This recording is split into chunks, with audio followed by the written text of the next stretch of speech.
나의 과거를 완전히 지우고 새로운 장소에서 새로운 직업으로 새로운 인생을 시작합니다. 지인들에게조차 내 존재가 흔적도 없이 사라집니다. 마치 쏟아진 물이 어느새 말라있는 것처럼 일본은 이것을 닌겐조하츠, 인간 증발이라고 합니다. 심지어 수많은 사랑과 주목을 받았던 스타조차 한순간에 대중 앞에서 사라지는 것이 쉬운 일입니다. 일본의 사회 현상, 인간 증발에 대해서 알아봅니다. 일본에서 사람이 증발하는 것은 다양한 이유가 있습니다. 빚을 지거나 가족을 포함해 인간관계에 문제가 있거나 그저 세간의 시선이 싫어서 단순히 없어지고 싶을 때 의도적으로 집과 가족을 떠나 새로운 곳에서 새 삶을 꾸립니다. 인간 증발, 사라진 일본인을 찾아서의 저자, 프랑스 언론인 레나 무제와 그녀의 남편인 스테판 르멜은 일본 사회를 마치 약한 부리에 올려져 조금씩 끓고 있는 압력솥 같다고 말합니다. 그 안에서 사람들이 점차 스트레스를 받다가 압력을 견디지 못했을 때 수증기처럼 증발해버린다는 겁니다. 일본이 증발이라는 용어를 쓰기 시작한 것은 꽤 오래전인 1960년대입니다. 일본인들은 어려운 상황이 닥치면 자신이 사라지는 것이 가족과 주변인에게 최선이라고 여깁니다. 그래서 극단적인 선택을 할 때도 아무도 모르는 해외에 나가서 하는 것이 유행인 적도 있었습니다. 실제로 극단적인 선택을 하기 좋은 해외 장소가 웹상에서 공유되기도 했습니다. 이것은 일본 특유의 문화적 요인에 주목할 필요가 있습니다. 빚을 지거나 이혼을 하거나 학업에 실패하거나 직장을 잃는 것은 그들에게는 견딜 수 없는 비극입니다. 게다가 주변의 민폐이기 때문에 민폐를 극도로 싫어하는 사람들이 차라리 사라짐을 택합니다. 일본은 사람이 실종됐다 해도 범죄나 사고가 관련되어 있지 않으면 경찰이 개입하지 않습니다.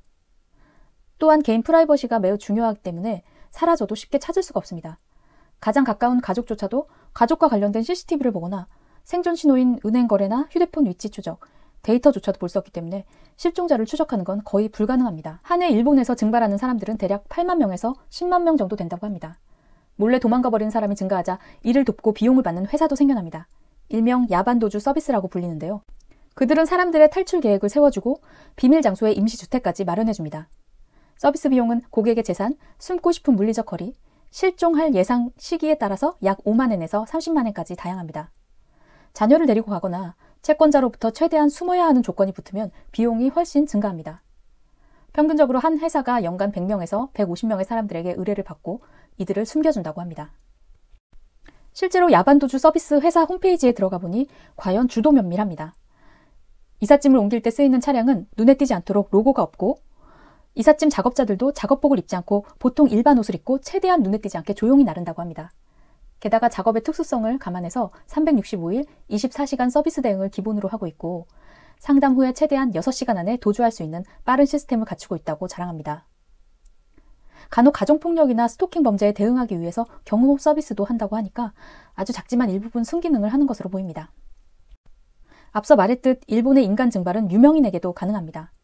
물론 그들의 경우는 불손한 이유가 아닌 그저 연예계를 떠나 대중에게 잊혀지고 싶은 권리를 행사하는 것이고 그렇게 일반인이 되어 평범한 삶을 살기를 원합니다. 요즘은 SNS 시대라서 숨기도 힘들지만 일본은 초상권에 대한 인식이 강해서 함부로 사적인 사진을 올릴 수 없기 때문에 행여 목격을 당해도 이를 쉽게 SNS에 올릴 수가 없습니다. 그래서 유명인들도 조용히 일반인처럼 살아가기가 가능합니다. 게다가 일본 연예계만의 은퇴 문화도 한몫합니다. 최초의 은퇴 후 증발한 연예인은 야마구치 모모에입니다. 가수이자 배우로 열도를 뒤흔들었던 그녀는 21세에 결혼 발표와 함께 은퇴 선언을 합니다.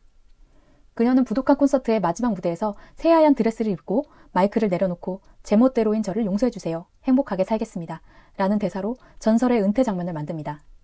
이후 연예인들도 그의 멋진 은퇴 모습에 큰 영향을 받게 됩니다. 야마구치 모모에는 연예계에 한 번도 나타나지 않고 지금까지 평범한 주부로 살아갑니다. 단지 남편이 배우라서 종종 주간지 파파라치 사진은 찍히긴 했지만 그야말로 무대에서는 사라집니다. 이후 일본 연예인은 갑자기 결혼을 하거나 혹은 아무 이유 없이 은퇴해서 사라지는 것이 그리 놀라운 일이 아니게 됐습니다. 최근에도 톱스타 호리키타 마키나 호쇼마이 그리고 그룹 아라시의 오노 사토시도 은퇴나 활동 중단을 선언하고 이제는 아무런 흔적도 찾아볼 수가 없습니다. AKB 계열 아이돌 그룹의 인기 멤버들도 간혹 유치원 선생님이 되고 싶다거나 간호사가 되고 싶다는 제2의 꿈을 이루기 위해서 은퇴를 결정하는 사람들도 늘고 있습니다. 아시아를 호령했던 가수 아무로 나미에도 승승장구하던 25주년인 2018년에 돌연 은퇴를 선언해 팬들을 놀래킵니다. 나중에 알려진 바로는 성대가 망가져서 더 이상 노래를 부르기 힘들기 때문이라는 이유였는데요. 그녀의 은퇴에 대중은 너무 충격을 받아서 아무로스라는 신조어까지 나옵니다만 그녀는 은퇴와 동시에 공식 SNS를 미련 없이 싹 지워버립니다. 공식 유튜브 채널도 지우려다가 팬들이 제발 이것만은 남겨달라고 사정하는 바람에 남겨두었지만 그마저도 1분 보기 정도의 영상밖에 남아있지 않다고 합니다. 모든 흔적을 지우는 바람에 팬들은 그녀가 어디서 어떻게 살고 있는지 알지 못합니다.